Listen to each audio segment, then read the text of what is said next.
This is a walk in the woods at midnight with Jenny. And Jess. And today we are going to talk about, well, actually, let me back up a second. So, this show is about movies that we have either found or some of them are really, really popular, but they all are on, a platform that something you can watch in your own home. So, it might be Hulu, Netflix, Amazon Prime. But what we try to do is go through and find movies that are accessible to you and to us, actually. So today we reviewed Resolution, which is a film that is actually it's actually last week we watched and reviewed The Endless, or analyzed, I guess, The Endless, which is... you picked it apart and analyzed it with your PhD. It was awesome to watch. It was so good. And I have to say, Justin Benson and Aaron Moorhead were the ones who did the movie we're going to talk about this week, which is called The Resolution. And they produced, directed, wrote, did the cinematography for, and starred in The Endless, which was last week. Genius. So these guys are, I don't know if they're a household name. I don't get out much. But what I can say is if everyone in the world doesn't know about these guys, they need to know about these guys. Their stuff is so great. I think they will eventually, in the next couple of years, know about these guys. I do too. So basically, The Endless is a film about... first of all, we're talking about Resolution. Resolution. Right? I'm sorry. Okay. Catch me on that, because I might keep doing that. First of all, this was made on a budget of $20,000. That's amazing. My dog. So that is amazing. It's really exciting because these guys have such a vision and they can recreate it in a way that's super authentic and cool. So anyway, I think that's amazing. This movie, Resolution, stars Peter Ciela as Mike and Vinnie Curran, I think, as Chris. Who is hilarious. Amazing and hilarious. I can't believe I looked up on IMDb. I found almost nothing, but he's incredible, I think. So anyway, the film opens with Mike watching a video that was emailed to him, and he's watching it on his computer, and it's of his friend Chris, who we find out later he's known forever, since they were at least since high school. And his friend Chris is in really bad shape. He's living outdoors. He's in the boonies. He is addicted to crack, and it shows him smoking crack and going bananas and shooting a lot of guns that he seems to have amassed over the years. So Mike is rightfully concerned about this. Daddy, hey, can you stop? Sorry. And Erica's in the shower. I'm like, can you get her out of here? But anyway, so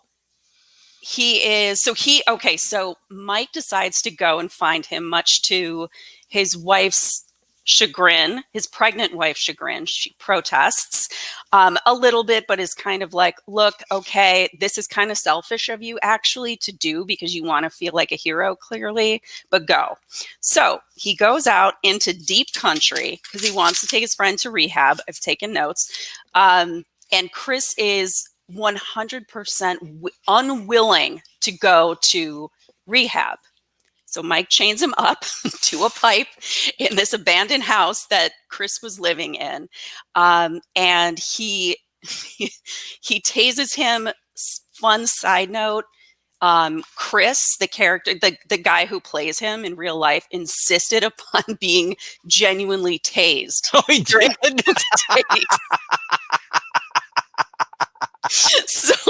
So that was all real. Wow. Yes. And so kind of like what happens over time is we see like Mike is he has a lot of time on his hands because his friend is detoxing and he's sleeping for a lot of the time and hallucinating for another great amount of time.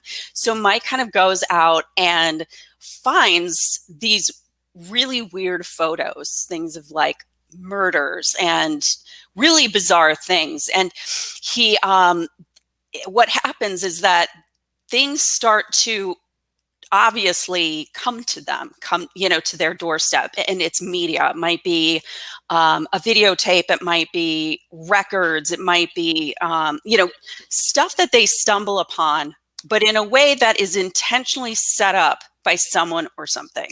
Well, he wakes up one morning with like a transparency on him, and it matches a photo of a grave site, and he goes to that grave site, and there's a videotape there, a VHS videotape. It's all this outdated technology, and he ends up finding some, by the end of the movie, they've got about 7 different outdated technology things that this guy's found, that they're playing all these found object technologies that are being left at their doorstep, or they're stumbling upon, as you say, that they're playing. And I'll let you cover what they're playing, but they're always left these clues, and he ends up finding, tapes or pictures or Super 8 or some kind of film or something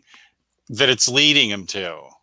Right, exactly. Along with some abandoned cabin that has all of these different devices that still kind of play these things. Right. So all of those are pretty much about people dying. And what's interesting to me is that Mike calls those stories. Yeah. Someone keeps sending us stories. These are, and really it's interesting because I don't know that I would call those stories, but he's in such a state of mind. He's kind of there by himself a little bit, at least at first, because his friend is so cracked out that he's finding this stuff, and he's wondering a little bit if he's going crazy, and his friend is heavily endorsing, yeah, you're going pretty crazy. So anyway, that's kind of left open-ended because he seems sort of lucid, if not a little bit obsessed. This is Mike. Yeah. So anyway, what happens is things slowly start to get weirder. And what you'll notice is that the technology starts to become, it starts out as other people, and it's all of these recorded materials until slowly it becomes them. Right. And they, and actually it's not even necessarily all outdated equipment, although it clearly covers so many years. It dates way back, but whatever or whoever is doing this has sent Mike a video on his laptop. Yeah, because he asks Chris, why'd you send me that email? And he said, look around you, dude. I hawked that stuff for meth long time ago, and there's no computer here. I didn't email you anything. So somebody emailed him all that footage of Chris in the, out shooting at things and smoking meth or crack or whatever he's doing. And I just want to make a side note: the name Shitty Carl again appears in this, which we cracked up about in The Endless. Yes.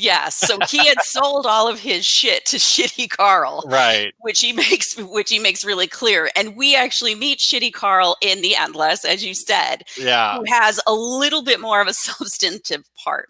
Yeah. So something that's interesting is that you can watch The Endless and oh my God, Resolution.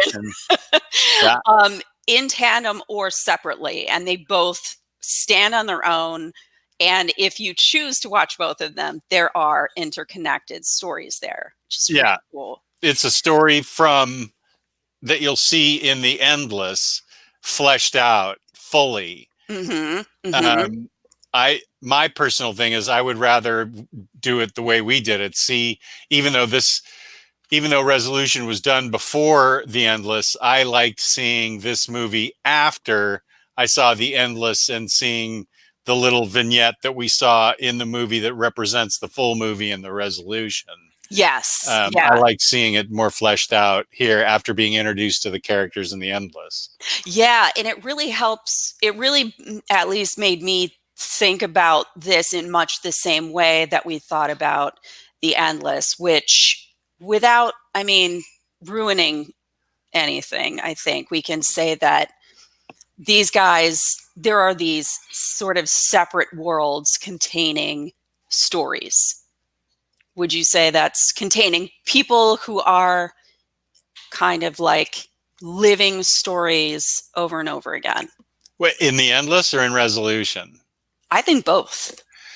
Well, it's interesting because in Resolution, the guy can clearly leave and go to the store and come back. He can get cash. He can pay off the Indian guy for squatting in his house. Hmm. Sorry, I said Indian. I meant Native American. Um, uh, he can leave. He can go find a place to make a cell phone call to his wife because there's no reception. So he, as opposed to the Endless, when they couldn't leave and everybody got stuck in those time loops, he could leave in the beginning, as far as we know, pick up groceries and come back. And I guess that was to help facilitate the story that the entity was looking for entertainment. Because I guess we figured out in the Endless that that's what the entity was actually trying to create was stories for himself through these time loops. Hmm. Um, and I won't ruin the end of Resolution, um, but it's clear. I mean, you see a lot more of this territory in Resolution than you do the Endless because Mike is allowed to roam around all over the place and connect with different spots and even another person. And I think that's because it helps add to the story that this entity wants. Now, I just want to say to anybody watching, this is a slow burn of a movie that's not nearly as eerie and creepy as The Endless. Hmm.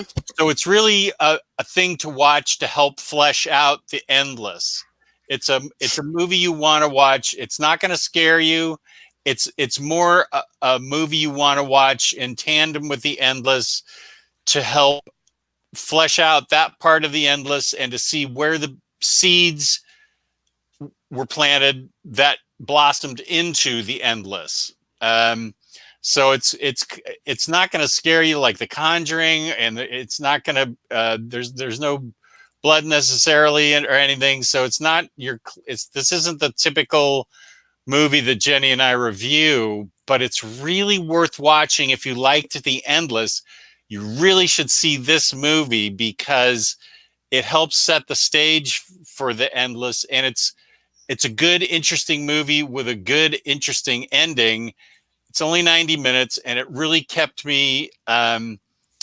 Both actors did a really good job, especially Chris, who was super funny in Yeah. it as the guy detoxing. I can't imagine detoxing chained up to a pipe, and kudos to him for wanting to be tased twice. Yeah. Yeah. Because to myself, I thought, oh, he's just sticking something in and they're adding the tase sound afterwards. But Yeah. he was I mean, getting tased. they might have laid in the Yeah. track louder, but no, that was true tasing. That, well, Uh, from what I know, I have not been tased myself, but I heard it hurts like hell. I yeah, mean, you're just I like, think it does. yeah, it hurts like hell. So okay, so I'm gonna propose something here. I'll say that I actually think that that Resolution stands on its own. Really, I think that it is like I think that it's good enough to exist just watching it, and Okay. I'll say this because I think that it is. So first of all, let me kind of back up. Um, I wanted to say something about like when you mentioned like entering and leaving worlds, right? Yeah. So Mike, I think, has not yet been sucked into Chris's world. So Chris is a drug addict. So, and I mean, this operates on several levels, right? So you've got the life of a drug addict, which is very much like this cycle over and over, Oh, right? right. And then Yep. you've got the person who's trying like crazy to cure or whatever Break the this cycle. person in their life, yeah, and break that cycle. But really, they're just sucked in a cycle where they're just Yeah. always like, hey, well, I'll give you another chance, or I'll try to bring you to rehab or whatever, when this person wants nothing to do with that. Um, and so I think that Mike is able to leave that world because he's not yet fully sucked into it. If you listen to the guy Oh, who's the Native American who actually owns that house, which is on a reservation, um, he says to those guys, like, look, you really need to get out of here. that's what Like, he's trying to say. Not just leave the house, but you got to leave this place yes. And he says it over and over. over and over. Yeah. And, every time Mike tries to kind of say, like, hey, can I pay you? Can I, and the guy's like, you got to be out of here. And I do sort of wonder if some of what they do at the end might actually even be to try to save those guys Mm. from existing in a loop The forever Native and ever. Americans. Hmm. When they Yeah. go into the house at the end and Yeah. do what they try to do what they do, or one thing that they think might, Right. yeah, might, whatever. So I think that now Mike is officially trapped in this world. So Well, yeah, but based on the ending, I think you're right. yeah. And so yeah, so I think that it's got some things that are really interesting going on. I also think that this is a film, and I know it's been compared a lot to A Cabin in the Woods, which is kind of like, I think Joss Whedon produced that or had something to do with that film, which is kind of a fun deconstruction of what a horror movie is. Like, if you notice in this movie, they give you so many things. Like, you see um, Mike pull up and Chris is crazy, and you're like, oh my God, he's going to be killed by this cracked out friend of his and he's going to murder him in his sleep. And it's like, oh no, whoops, that's not what this is about. Oh, maybe it's about these crazy Native Americans who are going to just, they're on a reservation and all kinds of scary stuff. You're like, oh, this is a Native American reservation film where bad stuff happens, or there are all of these tropes that they're playing over and Oh, over and okay. lead you down this road, and then they're like, oh, sorry, that's not it. So I think what that made me do, at least, is it made me step back from the film and look at it and go, holy shit, I am this being that is watching them over and over and over again, um, tell these stories, and manipulate these stories in different ways. And I think the biggest part where I felt that was when they were waiting outside of the house at the end, Hmm. because they had seen their possible future. Because the entity had invaded the technology of the computer. Yes, yes. And they are outside because they want to avoid that fate. Yeah. And they look inside like this little barn that they're hiding behind or whatever, and they see tons and tons of footage. And Chris is like, do you think this is everything? And Mike is like, no, for all I know, we could be on a hard drive somewhere in China. And I was Yeah. like, yes, you could. Literally, you guys in this movie could be on a hard drive somewhere in China. It could be anywhere. Yeah. Yeah. So I think it was kind of cool because it was sort of like, even a little bit like, I was kind of looking at it like, what if these people who created this film, like the writers and directors, these guys, um, who wrote and produced and whatever, did all this stuff for this film, were sort of like, oh my God, once this gets out of our hands, it's chaos. We don't have control over it. It could be anywhere. It's sort of, so I think there was a whole lot about storytelling in this. Um, So I thought that was kind of interesting because it did make me look at myself and go, oh my God, what's wrong with me that I'm watching these guys who I know are slowly marching to their death in a horror movie? What does that say about me? So I kind of thought I'm that cruel entity waiting for them to, you know, Oh, interesting. You're the cruel entity helping create their ends for your amusement. I'm not even creating their ends for their You're just amusement. watching I'm it. just watching it happen over and over. And it's on Yeah. film for me whenever I want to watch it. And, if I'm watching horror films, it's like, did this ending please you? Do you Yeah, want a different exactly. ending? Do you, is this kind of movie? Do you like this kind of movie? Do you want it to be about, crazy crack addled, or meth addled? It's weird because Chris kept saying it's crack, but it really seemed more like meth to me. I don't know. What Yeah. do I know? I think he may have had a little of both Yeah, uh, going he on. wasn't picky, I don't No, I think. don't think so. I think he liked pretty much the spectrum. Yes, He liked yeah. everything. Yeah, exactly, and I think what was kinda cool too is that, I think this was kind of that, like, a meta kinda movie where you're kind of looking at the movie from outside of the movie and looking at yourself from the movie, and I think there's a lot of and then I think also there's a lot of, like, what is free will versus fate versus control. I mean, one thing that Mike really did was he was controlling the fate of Mike for Mike his own, or Mike sorry, was Mike was controlling Chris. of Chris. Chris. Yes. Yeah. And I mean, Chris wanted nothing to do with that. He was just like, dude, just let me die. And Mike's like, no, I insist upon saving you. So he Yeah. intervenes in his fate, or he intervenes in Chris's free will to do what he wants. He does Um, apologize for that later, he realizing it was does. wrong. He does. He does.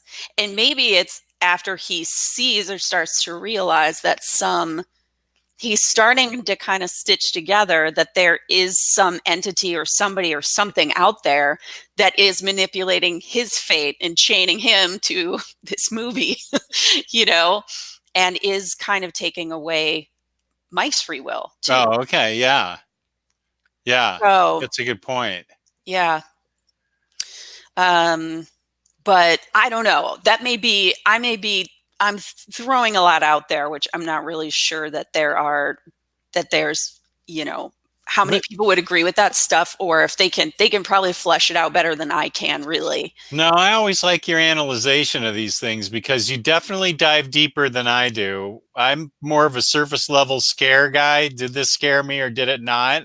Yeah. And you dive deeper into the analysis of, why did it scare us and what does it say about us and things like that, which is exactly why I think we make a good team. And I think that's really good that you do that.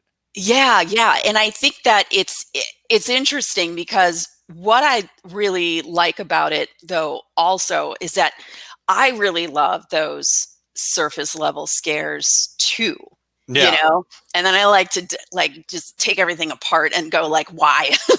What does it say about me? What does it say about everything else? But yeah, I think that diving into like why we like certain things, like you always mention how you like unseen forces. Right. And then like when I kind of pressed you on like, well, why do you like that? And you're like, because it could be anything. Like it's sort of like my whatever I'm imagining, like my worst nightmare would be, that's what this thing is. It's way easier to be scared by something like that than something that's Something like that's a seen. monster. Yeah, Yeah. yeah. And then you're judging the monster and you're kind of like, you're not scary. I don't know. Yeah. Yeah. Something unseen is always more scary to me. Yeah, yeah, yeah. Scary is always scarier to me, not more scary. Good heavens. I grew up in a grammar household. I should know better People than that. Is- people I've noticed that people started using that more, not just with scary, but they've started to drop the ERs from uh, things and start, and I think like language is kind of fluid. So I'm just watching it and going, hey, that's one day we're gonna just say more scary or more something than, the ER form. It's weird, but I overhear it all the time, like Oh, wow. at work, on TV. Like it's interesting. So listen for that now. Now I'll probably hear it everywhere. I know, I know. Do you see what it's like to be me? It's terrible.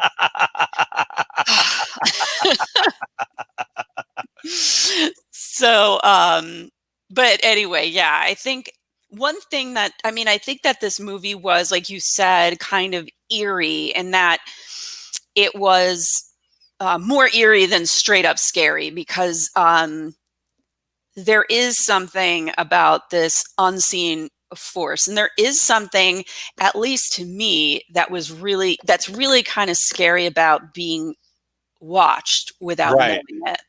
And I think that that was like one thing, that it was kind of this random moment. But do you remember, like, when Mike wakes up and he sees that woman in the window Yeah. watching them? Tapping on the window. Tap, tap. Yeah, just staring at them sleep. And I was like, oh my God, like what? And Chris is like, oh man, that's just one of the people from the new age crazy homes down the street, or whatever he says, I he, think it's an escaped mental patient or an something, he escaped said. mental patient. Yeah. And so I thought, like, there were a whole lot of things, and this is probably people's level of how scary they think this is might really depend on how much they find that particular thing of being watched without knowing it, um, scary. Like, that Yeah. scared me a little more maybe than it would scare somebody else, and it might scare you. Right. I found it more unsettling and eerie than it's not a movie that's full of jump scares. There's no blood or Mm-mm. gore. It's not like The Conjuring or Black Coat's Daughter or anything. It's just um it's it's more eerie and unsettling than anything else. Yeah. But the thing is it tells a story and it tells it well. Yeah, So I think you're right. and you're right, it stands on its own. I like it that it complements the endless, but Mhm. it stands on its own. It stands on its own and it is a well told story that I thought was very well put together, and I liked it a lot.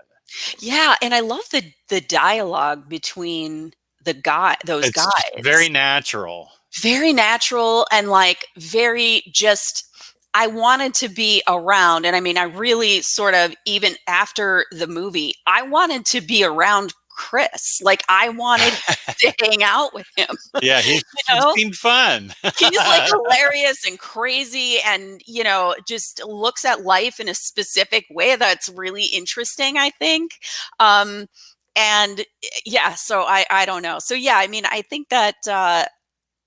think that, like you said, if you're looking for a really scary popcorn movie, then I think this might not be it. But if you kind of are if you're looking for something that kind of freaks you out and is a little bit more eerie, and you can't kind of place your finger on what it is, and you like a lot of bizarre atmosphere, then I think that this is a good one to watch. And I think it's as smart as you can go really far. You can really plumb into different layers of this, I think. And I know we didn't cover half of what someone could say about this, but Hmm. it's, yeah, maybe people will, kind of have a different interpretation or something, and leave it in the comments if you do, because that would be super exciting and cool to be able to Yeah. kind of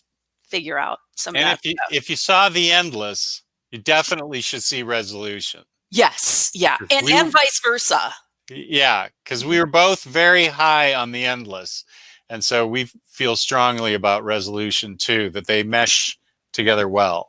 They do, and they add to each other. They build upon Yeah, each other. yeah. So, yeah. Plus, there's a really freaky French dude in it who smokes red flowers, and That was odd. that was creepy and strange, and really, that was the part that I ended up watching over and over, and that really was a big part of kind of getting a lot of the different ideas of the story and like kind of, I don't know, putting them all together and figuring out kind of what a lot of it meant. So that's a really good part to rewatch. That part was very weird. Yeah. Yes. Yeah. The Frenchman out there on his own in a trailer in the middle of nowhere. Being weird. Being weird. Yeah.